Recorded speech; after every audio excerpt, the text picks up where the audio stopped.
All right, so the first thing that you need to put in mind or have in mind is you're working with a camera that doesn't have image stabilization. That's already established. So there are a couple of things that you can consider in addition to your body movements, which you're going to go into.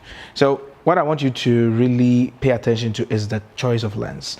I'm using a 10 to 20 mm Sigma lens over here, and because it's a wide angle lens, even if I move and there's a wobble, you barely see it because of the width of the field of view. All right, so first thing, put in mind, if you're going to shoot without a gimbal and you need stabilization, a wide angle lens is a good choice to go with. All right, so let us go into the body movements, which is very imperative here.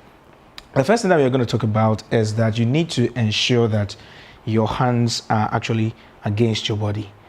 What you don't want is to have your arm moving. All right, don't make your arms move, because you need your body to be as stable as possible, and so with your arms there's going to be a lot of jittery. But if I have my arms against my body this way, I am going to steadily move forward and backwards, either on my feet or on my waist. All right, just like so.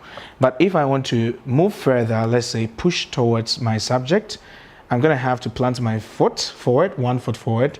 It could be the right or the left, depending on your weaker and your stronger arm. Right, I'm a right-handed person, so I'm going to put my left foot forward, and with my left foot forward, I'm going to maintain my elbows against my sides, and I'm going to push forward and backwards, just like so. And it's going to ensure that your shots are very steady in movement, and even if there will be some kind of wobbles, and because you're using a wide angle lens, it's going to help you avoid or get rid of the jittery or the wobbles in there.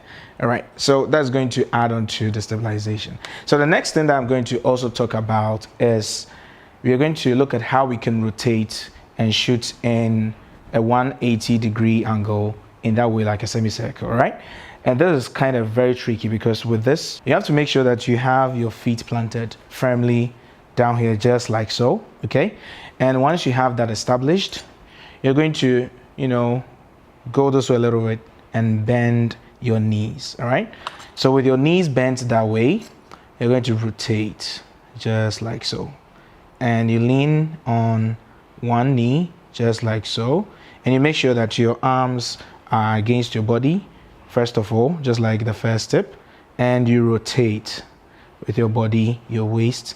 Make sure that you don't move your foot, just like so. All right, so now that you've mastered all the tips I've just showed you, I'm pretty sure that you're going to notice that you are kind of restricted with how far you can go with your camera movements, especially when it comes to this particular tip where you plant your foot forward and one back here like that.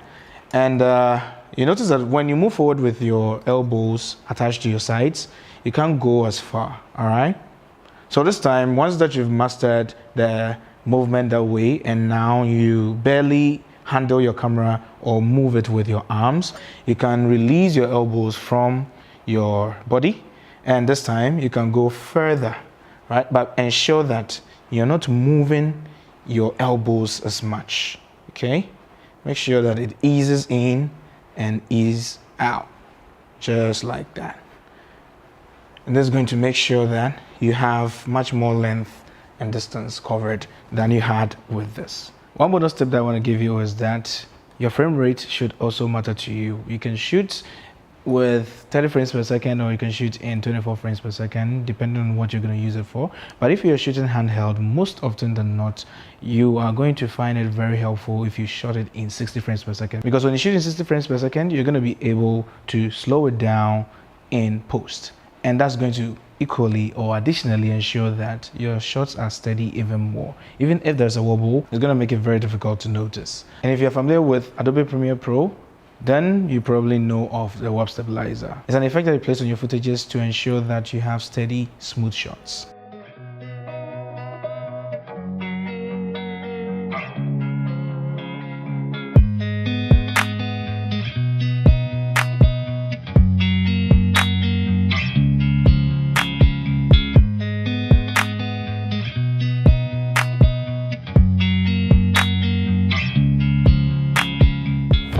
Make sure you subscribe. Make sure you subscribe. I love you.